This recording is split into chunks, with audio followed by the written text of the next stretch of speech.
गोष्टी शिवबांच्या पराक्रमाच्या। शिवाजी महाराज ज्या काळात होऊन गेले तो काळ मध्ययुगाचा होता। त्या काळी सर्वत्र राजेशाह्याचा अंमल असे। बरेच राजे प्रजेच्या हिताऐवजी आपल्याच सैन्यविलासात मग्न असत, पण त्या काळातही असे काही राजे होऊन गेले ज्याने प्रजेच्या कल्याणासाठी राज्य केले। उत्तरेतील मुघल सम्राट अकबर, दक्षिणेतील विजयनगरचा सम्राट कृष्णदेवराय हे आपल्या कल्याणकारी राजवटीबद्दल इतिहासात प्रसिद्ध आहेत। त्यांच्याबरोबरच शिवाजी महाराजांचेही नाव गौरवाने घेतले जाते। शिवाजी महाराजांनी महाराष्ट्रात स्वराज्य निर्माण केले। स्वराज्य म्हणजे स्वतःचे राज्य। महाराजांपूर्वी सुमारे 400 वर्षे महाराष्ट्रात स्वराज्य नव्हते। महाराष्ट्राचा बराचसा भाग अहमदनगरचा निजामशहा आणि विजापूरचा आदिलशहा या दोन सुलतानांनी आपसात वाटून घेतला होता। त्यांचे अधिकारी ठिकठिकाणी कारभार पाहत होते।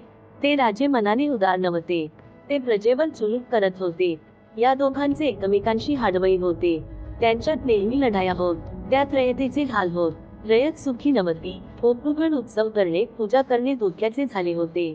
रयतेला पोटभर अन्न मिळत नव्हते, राहायला सुरक्षित निवाराही नव्हता।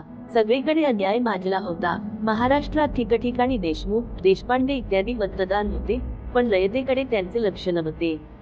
देशावर त्यांचे प्रेम नव्हते। प्रेम होते फक्त वतनावर, जहागिरीवर। वतनासाठी ते एकमेकांशी भांडत, आपापसात लढत। त्यात रयतेचे खूप हाल होत। या साऱ्या गोष्टीमुळे रयत त्रासून गेली होती। सगळीकडे अंधाधुंदी माजली होती। शिवाजी महाराजांनी हे सारे पाहिले। रयतेला सुखी करण्यासाठी स्वराज्य स्थापनेचे पवित्र कार्य त्यांनी हाती घेतले।